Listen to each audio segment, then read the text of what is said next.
Brian, you work with a lot of companies and you see a lot of different ways this all gets manifested.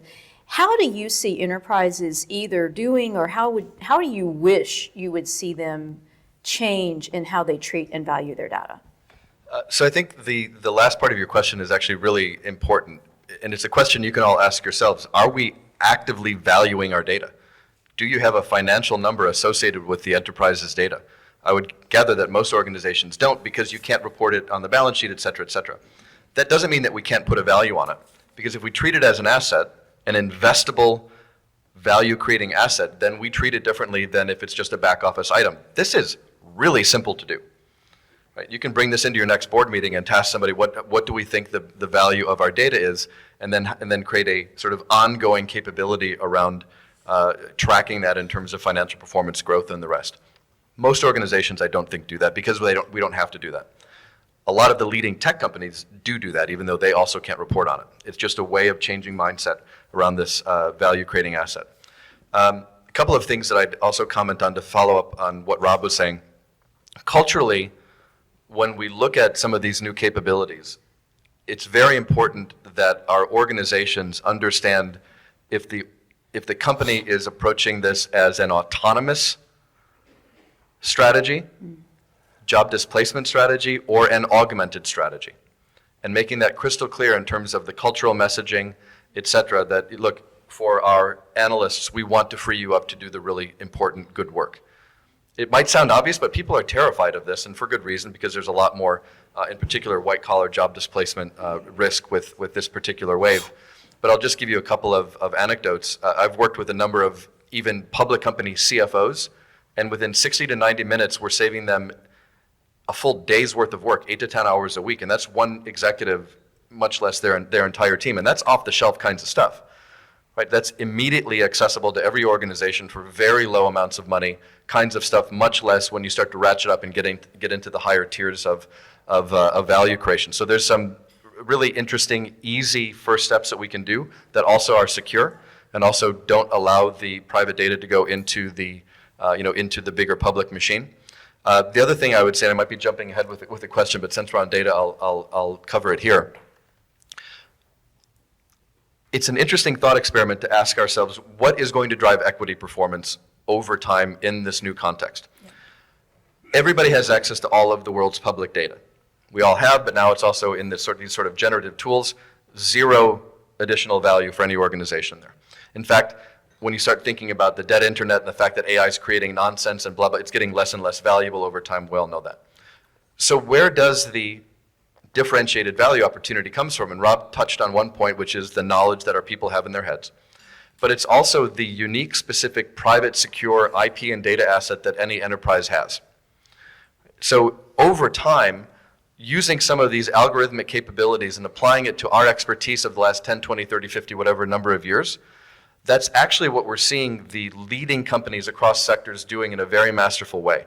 Just one example, Chip Nemo at NVIDIA, they're basically activating 30 years of chip design knowledge using their own internal generative AI tool, and that's why they're accelerating so quickly. Again, it's this reduction of marginal costs of innovation, but it's based on their own data, largely. And then they'll bring in things from outside and whatever that's helpful to complement it. But these are the kinds of new strategic frameworks that we can really be asking questions about. How do we value it? How do we activate it? And how do we translate it into some of the, again, financial performance that we're looking for? Mm-hmm. And I'm going to ask one more question, and then I want to get to governance structures before we move into Q&A. But Rob, in your opinion, how does this change how enterprises need to think about their IP portfolio? Well, I think we need a legal scholar, but that's a very good question. There are some problems, and I hate to do this, but I'm going to reduce this to my own use cases. So please excuse me. I'm thinking about weapon acquisition in Ukraine, and that since the war began in Ukraine over the last 3 years, weapon acquisition has changed from taking roughly 3 years to acquire a particular material to taking 30 days. And it's made that shift principally because it's, well, inadvertently, because they kind of Forrest Gump their way to it. What they decided to do was pay their frontline folks 6 times what they were paying everybody in the rear. And so their combatants actually had money in their pockets and would buy the stuff that they need off the shelf. And it reduced the acquisition cycle so much that now the government doesn't know, our government doesn't know where to put the money. I mean, we don't want to give it to their MOD because they take 3 years to produce anything. But do we want to just hand it to a bunch of combatants in the hopes that they work out a strategy together? It's a strained metaphor, I'm sorry. But the notion is that if you can introduce AI, if you can introduce these new kind of ways to think about the problem, something orthogonal to traditional acquisition, you can get these kind of gains out of your data. That requires a different way of thinking about your organization. Mm-hmm. I love that. And again, I'll pay you $20 later because it's a great segue. The last thing I really want to make sure that we touch on before we go to Q&A, and there's some great questions that have come in already, so please keep it up. We've allocated a decent amount of time for Q&A today because we figured there'd be quite a bit. One thing that the BRC spends time on and gives you tool sets for in the book is potentially standing up new committees or altering the scope of existing committees at your board to accommodate these changes in how business is running, really. And it can take a lot of different forms. You can read a lot more about this in the book. There's also an article that Ryan wrote for NACD that's linked in the email that you got this morning that's an excellent read on the technology committee. So it can come in a lot of forms. It can be a science and technology committee. It can be a cybersecurity and technology committee. You can call it Fred as a nickname. It can be really different. It should fit what your company is. But, Ryan, you have formed one of these committees and run one yourself. You've seen them at a lot of companies. Tell our audience a little bit, what's the why here, and what do you think people need to have in mind as they think about what's right for them? So I formed our Science and Technology Committee several years ago. I was concerned that we weren't having the forward-looking conversations that we've been talking about here. The board unanimously approved it. The CEO is on board, et cetera, et cetera. And over the last 8 or 9 years now, it's been a slow evolution. We weren't forcing anything. We had the right kind of focus and the rest. But there's a couple of really key takeaways here. One is all we did was form a committee. Management actually ran with it and were empowered to do something. But what we really did was create space for the conversation. Yeah. Because as soon as you formalize this, you have to have the committee, you obviously have to have the minutes, you have to have the report back to the board. And even if it starts a little bit small, and even if people are kind of poo-pooing a little bit, you can start to get some momentum, the early wins and the rest. And the impact on the culture, the impact on the organization was absolutely spectacular, to the point that I decided to look at the Fortune 500 and see how many organizations had one of these types of committees. And I actually did the research twice. I did it in 2021 or 22, I can't remember, and 2024. And what we saw in between, about 18-month period between the first and the second analysis, was a 20% jump in these kinds of committees in the Fortune 500, similar kinds of pops in the Russell, the Russell Index and the rest. What that indicates to me is that there's just more appreciation that this is an important thing to be having, again, regular formal board discussions about. But it is an evolution. You don't need to start with big bang IP kinds of conversations. You might need to build the muscle. You might need to build the culture around it. But what we shared with the NACD article was both the deltas in financial performance, because the groups that initially had these committees were actually outperforming the indices. It's sort of a proxy for good growth and good leadership, but also a roadmap on how to do it. It's not complicated to do it, but it could be immensely powerful if you get it right. Mm-hmm. I'd like to mention, I have, based on a lot of the recommendations and what I knew some of my fellow directors at other boards were doing, including Ryan, I was part of standing up, and I now chair a tech committee at one of my boards.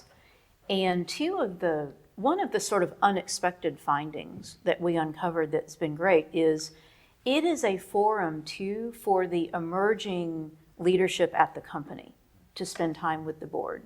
There's a lot of mid-management, sort of at that senior leadership level, folks in companies that can and will benefit by some time and discussion with the board in both directions.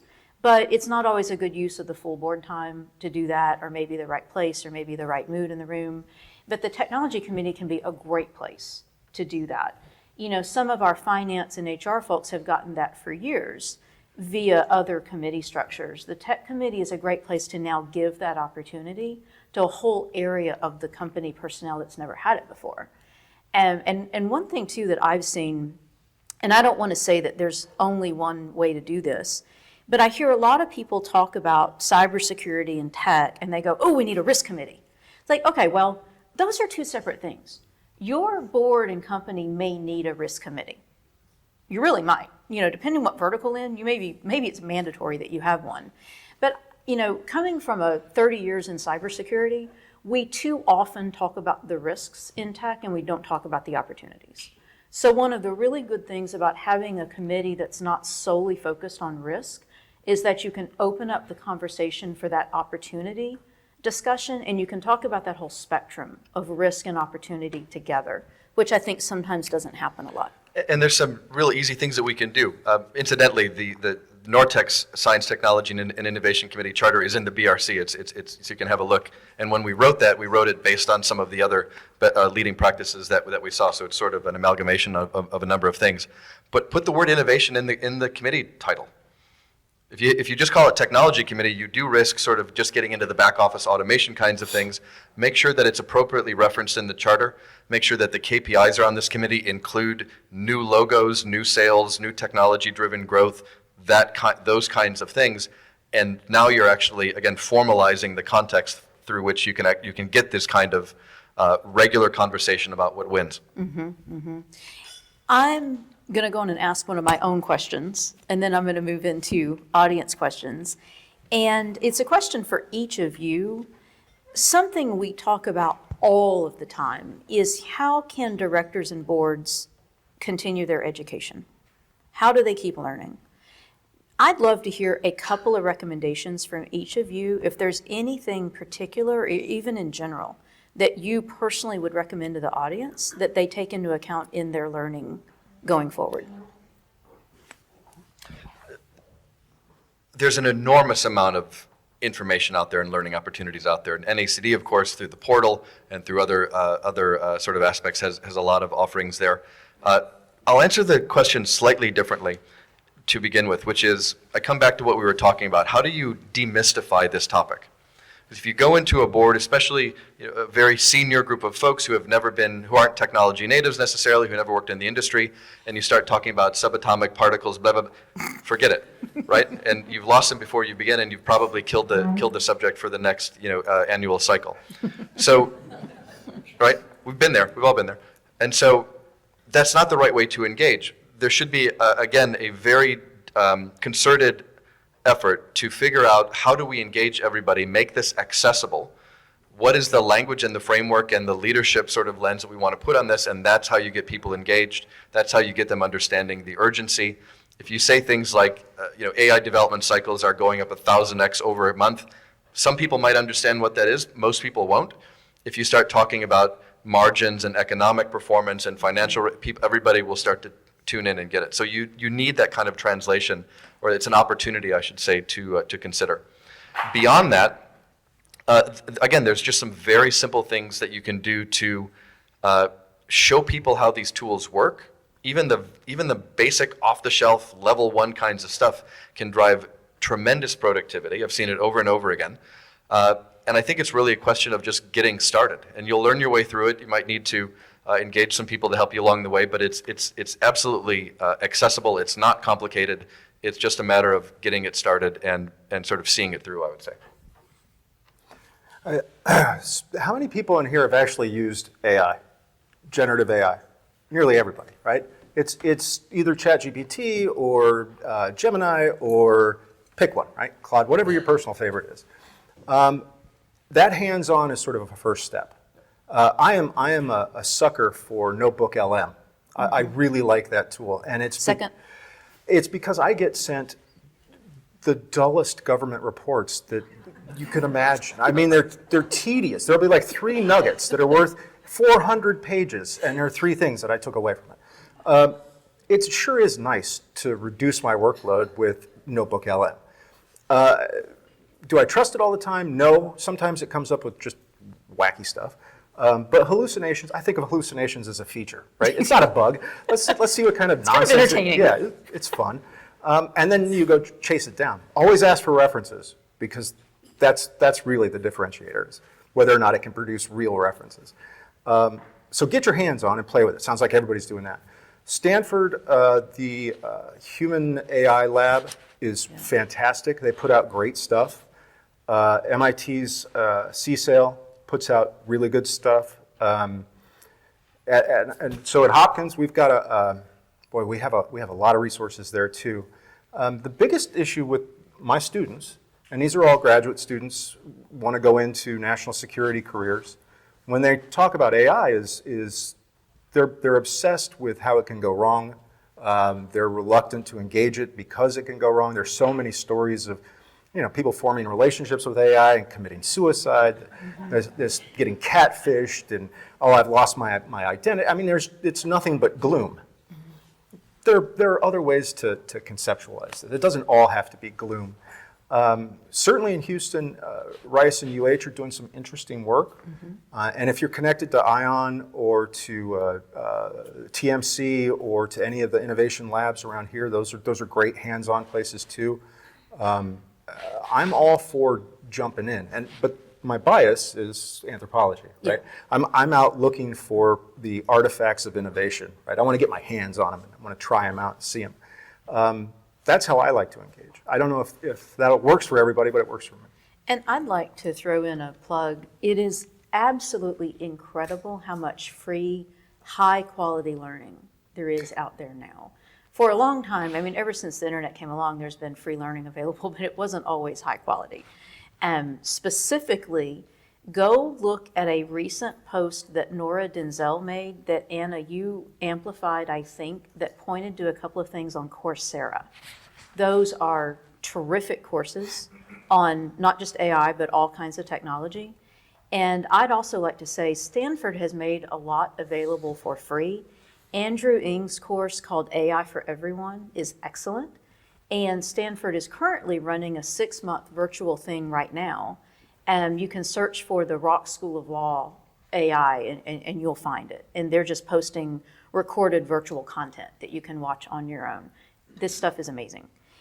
So I'm going to move to questions. There's obviously great ones. We always get great questions in this audience.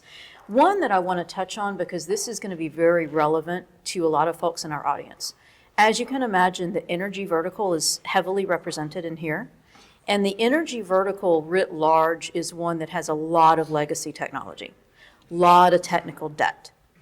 How do y'all recommend, either or both of y'all, feel free to give some input here, how does senior management and boards need to think about the balance of investment between making up for debt and not letting the new stuff go by? So for a government perspective, it's the sunk cost fallacy. That we've already invested X, we can't possibly walk away from from what turns out to be a bad investment, right? And so you get places like DARPA that are set up specifically to address these issues. Here's a big pile of money, do something blue sky and crazy with it.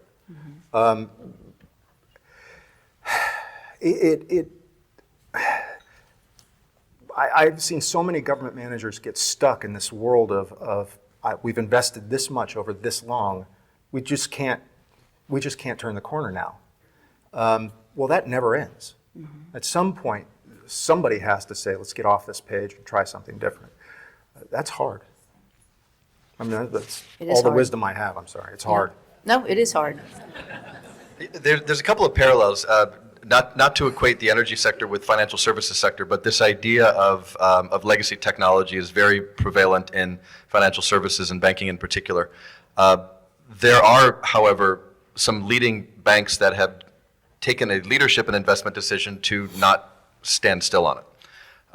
And when you look at what they've done and the performance through that sort of hybridization or getting out of the legacy rut, it's actually extraordinary, and you can see very quickly what the payoff period is. So I do think that there's an element of just leadership will to be modeling these things out and asking those kinds of questions and not assuming that we can't do something Again, it's going to be case-by-case basis. More generally, I think that, again, if we come back to this idea that all of these new technologies, in particular Gen AI, have portfolio approaches, we should be looking at the cost and potential performance benefits across every functional domain in the enterprise. And we should also be looking at, and this is coming back to this idea of Gen AI being particularly powerful in innovation. Here's a big question that you can ask, and you're not going to get an answer for it on day one, but it's the kind of thing to generate the North Star. What are the biggest, most intractable problems that we have in this company and this industry? Because those are actively the kinds of solutions that we're seeing at the leading edge across different industries, be it in oncology, be it in pharmaceutical discovery, be it in investment markets, be it in any number of things, including some of the different energy fields. It's absolutely extraordinary what some of this new tech can do. And again, it's based on the private enterprise kinds of data, but we need to be experimenting with it to see what kind of benefit we can get out. Mm-hmm. I'm going to throw Joanna's 2 cents in real quick to say senior management has to spend money on both. Like, there's no option. You can't do one and say, oh, we'll do the other one later, right? And I would say the board's role is, as with everything, oversight of investment, right? We should make sure there's an appropriate balance in the investment the companies are doing. A great question in here from the audience is, if people are using proprietary or sandboxed AI, can they safely work with confidential information? How should people think about that spectrum of what's protected and what might get kicked out into the public? Certainly with, I'll use CIA as an example. Getting tech into CIA it takes an effort, as you might imagine. It's when I got there, Lotus Notes was about as fancy as it got. Still a great tool. Still a great tool. I do love their databases. It's really hard to get that to happen.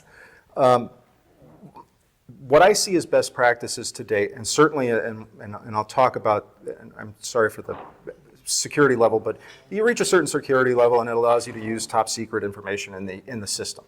To reach that, the AI instance has to be on premises. It has to be air gapped from the world. All of the retrieval augmentation comes from the actual extant data in the organization, and it's employed in use cases to start, and then where it's adding value, it grows. And so the community has sort of thought about it in the way that people might think about shared service centers. That you start with a shared service center around some function where there's a lot of transactions, and you experiment in that space first to see how it works, to see how it goes in your organization. It's hard for that to keep pace with the world. Certainly the CIA and the NSA and others think that it's the trade-off is worth it. There are certain things you don't want to happen, and imagine a Snowden every day. And that's one thing we don't want to happen. So I think the short answer is it's entirely possible, and it's just a technology architecture design question. So you just have to do it right, and it's That's a better answer. a lot of groups are already doing it.